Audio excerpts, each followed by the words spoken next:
thought I should tell you all that. I'm not a huge fan of reality shows because reality shows are scripted. A lot of them are scripted. And if you don't think so, then why don't you go and read some of the interviews from former reality show participants, I guess is what you call them. Anyway, I'm not a big fan of reality shows. Not the ones that come on TV. But I am a huge fan of the reality show that is called the Pittsburgh Steelers. I love this reality show. Like, this is one that I just sit back, I peruse through all the sports web pages, sports channel, because I be like, ooh, what are they talking about right now? But I'm looking for, I want my fix. Give me my fix of the Steelers. I want to know what they doing today. What Mike Tomlin doing? What Ben Roethlisberger doing? He ain't in Georgia, is he? Or Vegas? Like, what is Juju doing?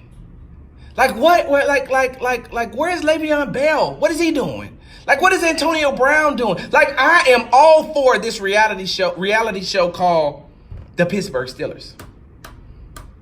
And they never let me down. So now all of a sudden, after ostracizing Antonio Brown by saying that he could never come back, according to Yahoo Sports, Steelers owner Art Rooney II softened stance on Antonio Brown. And he says this. Now, hold on. Antonio Brown came back and said, he put on Twitter, he's open for business.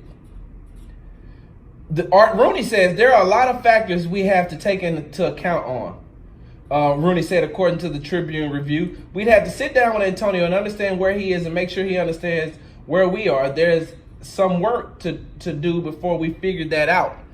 Like, what? What you figuring out? What needs to be figured out? Antonio Brown doesn't want to be there. Like, I don't know how the rest of this reality show is going to turn out, but, like, he's my favorite character. And I'm saying to myself, like, it's between him and Mike Tomlin. But anyway, I digress.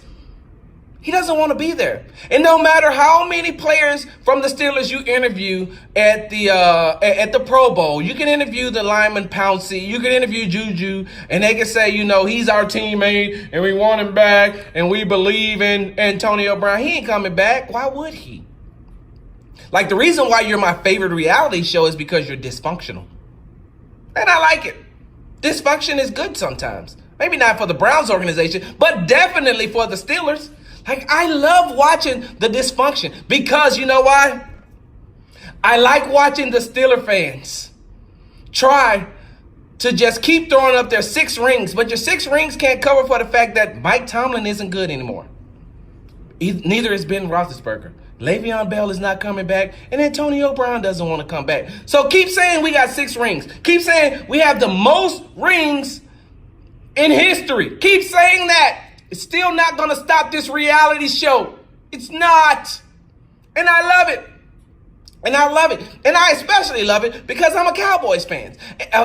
Cowboys fan. And I know what other Cowboy fans like to do. They like to throw up the fact that the Cowboys have 5 rings. And then people throw back, but how many playoff victories you got in 20 years? And then they be like, but we got 5 rings. But how many playoff victories do you have? But we got 5 rings. What does that matter? It's the same way with the Steelers. Oh, let me tell you something. When the Steelers didn't make the playoffs this year, I think I did a happy dance. And I trolled every Steeler fan that I knew. Oh, yeah. I made sure that I trolled every Steeler fan that I knew to say, ha, ha, ha, ha, ha, ha. Your reality show is by far the highest rating reality show that there is. Like, I mean, maybe Lifetime can pick y'all up. They did Surviving R. Kelly. Maybe they can do Surviving the Steelers, maybe? Maybe? Like, I would love to watch a documentary on the demise and the fall of the 2018 Pittsburgh Steelers. We need to sit down with Antonio Brown and talk about it. Antonio Brown ain't coming back. Any man that dyes his mustache blonde, he ain't got time to hear it. He does not have time to hear it. You do better off go bringing back Martavis Bryant. The lunch break on the legendary KWalk and the all new 92.3 FM. I'm out.